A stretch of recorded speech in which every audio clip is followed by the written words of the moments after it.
Alléluia. Gloire à Dieu. Si tu n'avais pas des yeux, il ne t'aurait pas donné des yeux. Gloire à Dieu. Il ne t'aurait pas donné des yeux. Si tu as donné des yeux, c'est parce qu'il a aussi des yeux. Alors, par lui, il va t'entendre. Il te voit. Mais le point, c'est qu'il attend que tu lui demandes. Je disais aujourd'hui à mon épouse que lorsque vous avez des jumeaux, on accorde de l'attention à l'enfant, à celui qui pleure le plus. On se dit non, il a peut-être faim. Mais celui qui est à l'aise, on le laisse seul. Oui. Dieu t'aime. Il t'aime. Demande.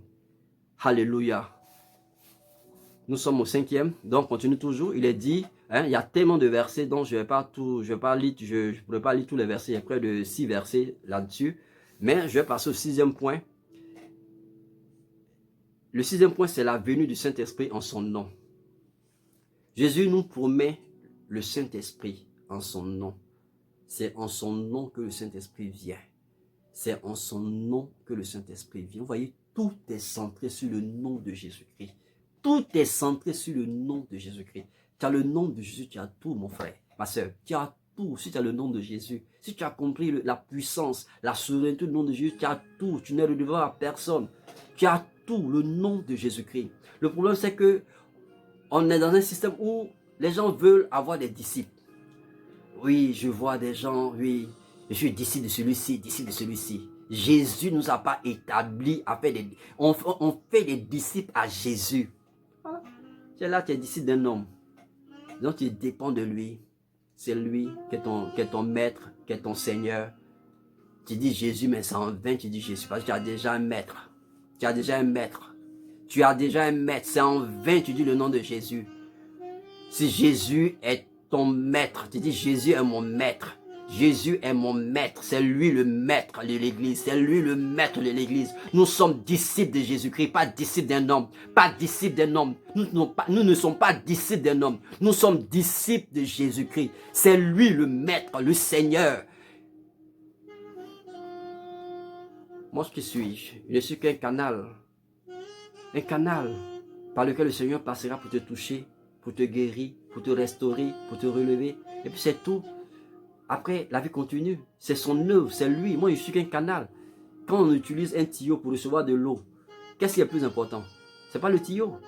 Le plus important, c'est l'eau qu'on reçoit. Et d'où l'eau vient. C'est tout.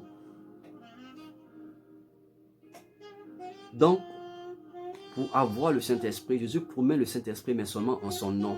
On va le lire rapidement. Mais le consolateur, le Saint-Esprit que le Père enverra en mon nom, vous enseignera toutes choses et vous rappellera tout ce que je vous ai dit. Amen. Donc nous voyons ici que le Saint-Esprit viendra dans ce monde. Enfin, le Saint-Esprit est venu depuis le jour de la Pentecôte. Le Saint-Esprit est là. On n'a plus à prier pour qu'il vienne. Il est là. Quand vous acceptez Jésus comme Sauveur et Seigneur, c'est ce qui se produit. C'est-à-dire, ça je l'explique toujours. Quand tu acceptes Jésus comme Sauveur et Seigneur, la première des choses, c'est que Dieu te pardonne tes péchés. Dieu te pardonne tes péchés. Et la vie que tu as reçue de ton père et de ta mère, cette vie, elle est morte le jour, à l'instant où tu acceptes Jésus comme Sauveur et Seigneur. Et l'esprit qui était en toi, qu'on appelle l'esprit irrégénéré, c'est-à-dire c'est d'un clin d'œil. Cet esprit est ôté et Dieu te donne un esprit nouveau. Cet esprit nouveau, Dieu apporte son esprit dans cet esprit nouveau, le Saint-Esprit. Donc, tout enfant de Dieu, toute personne qui naît de nouveau, qui accepte Jésus comme Sauveur et Seigneur, le Saint-Esprit vient habiter dans son cœur.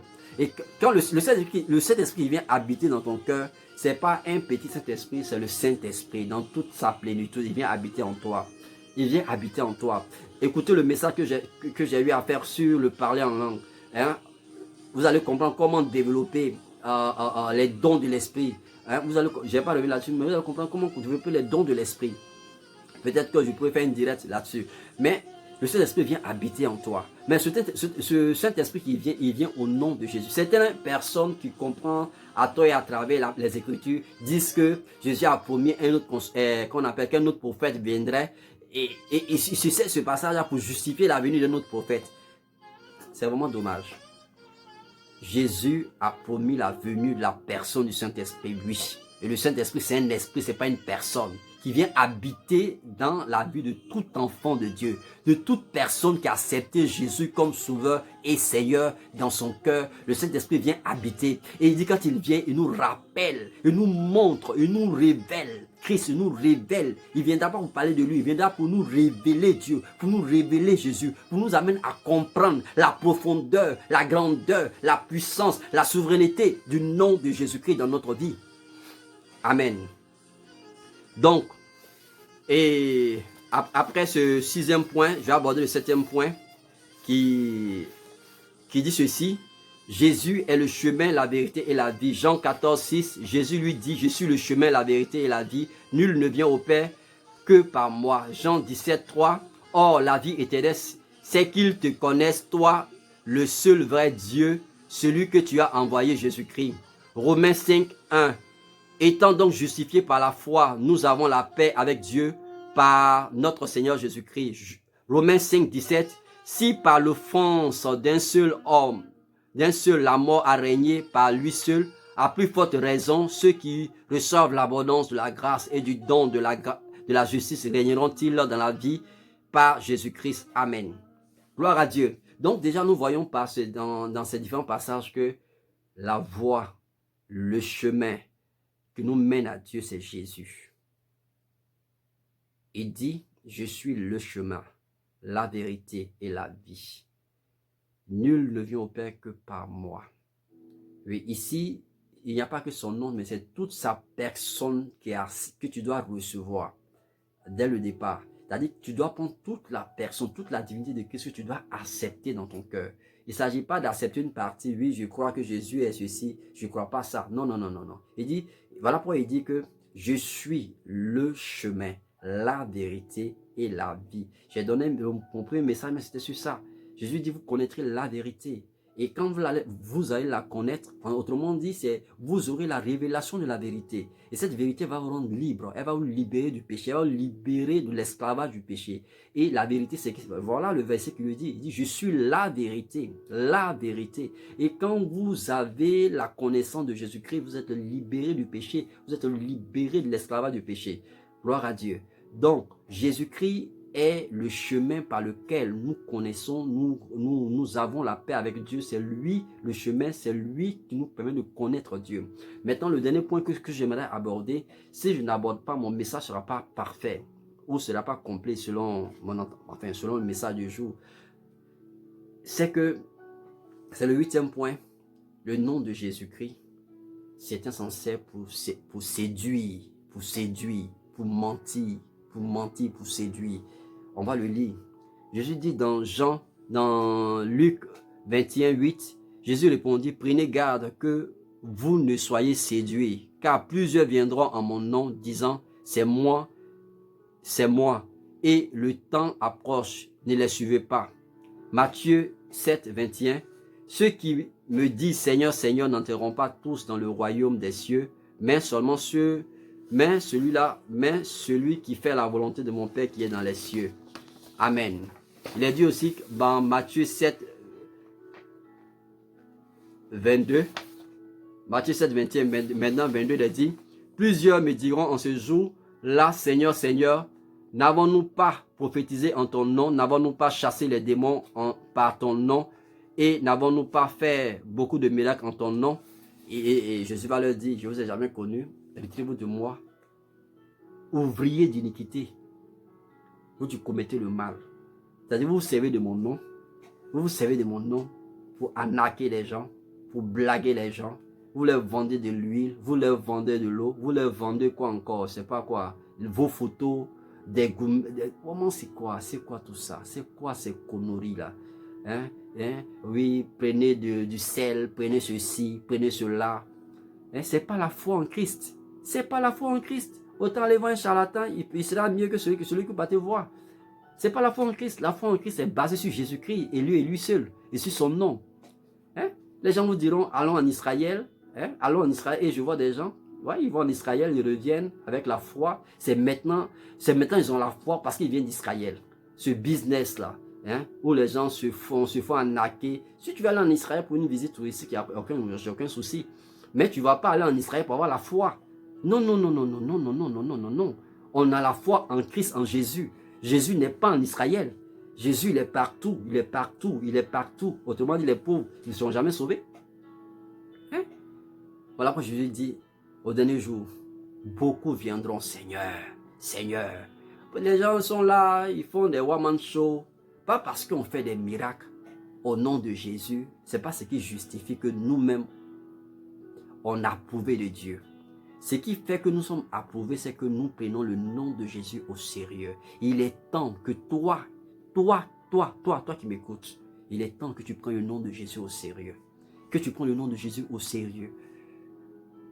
Vous voyez, quand vous commencez à aimer Jésus-Christ, on n'a pas besoin de courir après vous. Hein? Comment se trouve que vous demandez aux gens, hein? Oui, donne-moi l'argent, je vais prier pour toi. Tu es disqualifié de la grâce. Tu es déchu de la grâce. Donne-moi de l'argent, je vais prier pour toi. Tu es déchu de la grâce. Donne-moi. Je vois même des gens qui se montrent, t'as dit, voilà, ils mettent de l'argent pour financer des projets. Oui, ils aident n'importe qui, n'importe quand, comment, peu importe. Ok, c'est bien, tu fais une œuvre sociale, tu seras bien vu des hommes, mais Jésus n'est pas concerné. Qu'est-ce que tu fais pour le corps de Christ? Qu'est-ce que tu fais pour ceux qui ont pas à la foi commune avec toi? Qu'est-ce que tu fais pour que le nom de Jésus soit glorifié? Jésus dit en ce jour, beaucoup me diront, Seigneur, Seigneur, n'est-ce pas en ton nom que nous avons fait ceci? N'est-ce pas en ton nom que nous avons fait cela? Et je ne vous ai jamais connu. Waouh, waouh, Seigneur, fais-moi grâce. Fais-moi grâce, Seigneur, que je n'oublie pas ton nom dans tout ce que je fais, dans tout ce que je dis, dans tout ce que je pense, que je garde à l'esprit le nom de Jésus-Christ. Beaucoup me diront, Seigneur, Seigneur. Il dira, je ne vous ai jamais connu. En conclusion, nous disons que le nom de Jésus-Christ donne le salut. 2, le nom de Jésus-Christ, nous devons faire le bien en son nom. 2, 3, son nom attire sa présence, la présence de Dieu, la présence de la gloire de Dieu. 4, par ce nom, nous faisons des miracles. 5, nous recevons de Dieu au nom de Jésus-Christ. 6, c'est par ce nom que le Saint-Esprit a été promis à l'Église. Et 7, Jésus est le chemin, la vérité et la vie. C'est par ce nom que nous sommes sauvés. Et 8, évitons la séduction en ce nom. Que le Seigneur nous bénisse. Notre Seigneur Jésus-Christ a laissé son nom. Il nous a laissé son nom. Jésus nous a laissé son nom. Il nous a laissé son nom. Il nous a laissé son nom. C'est ce qu'il t'a laissé. Il dit son nom. Jésus t'a laissé son nom. Il t'a laissé son nom. Il t'a laissé son nom. Au lieu de prendre de l'huile, verser sur les gens, c'est le nom de Jésus. On montre qu'on n'a pas assez de foi d'ailleurs. Hein? C'est le manque de foi. C'est le manque de foi. Même le seul passage qui parle de l'huile dans le Nouveau Testament dit quoi? Quelqu'un d'entre vous est-il malade? Qu'il appelle les anciens. Que ceux-ci prient pour lui en loyant d'huile. Et la prière de la foi. On n'a pas dit l'huile. La prière de la foi guérira le malade. C'est la prière de la foi qui guérit. La prière de la foi en la personne de Jésus-Christ. Vraiment que le Seigneur nous aide. Que le Seigneur nous aide à revenir à sa parole, à revenir au principe du royaume. Le principe du royaume, au fonctionnement du royaume. Dans le royaume, ce qui fait fonctionner le royaume, c'est le nom de Jésus-Christ. En dehors de ça, rien ne fonctionne. Rien ne fonctionne. Dieu a tout renfermé au nom de Jésus-Christ. Je n'ai pas voulu rentrer dans les détails, livrer Satan en spectacle, les dépouiller. Voilà, ça, ce n'était pas l'objectif. C'était de vous montrer que tout ceci est arrivé, hein, et cela a conféré au nom le pouvoir. Le pouvoir et toutes les opportunités que le nom peut donner, dont je viens de citer. Je ne pense pas avoir dit tout, mais déjà l'essentiel, si vous pouvez déjà fonctionner sur ces 7 éléments de ce que le nom donne, je pense que vous allez impacter, vous allez influencer, vous allez transformer votre monde. Que le Seigneur vous bénisse, que sa grâce repose sur vous. J'espère vous revoir très bientôt. N'oubliez pas de liker cette vidéo si elle vous a plu. Laissez-nous en commentaire vos avis et merci infiniment. Que Dieu vous bénisse. Et à très bientôt. Je vous aime. Mais le Seigneur Jésus-Christ vous aime par-dessus tout. Soyez bénis.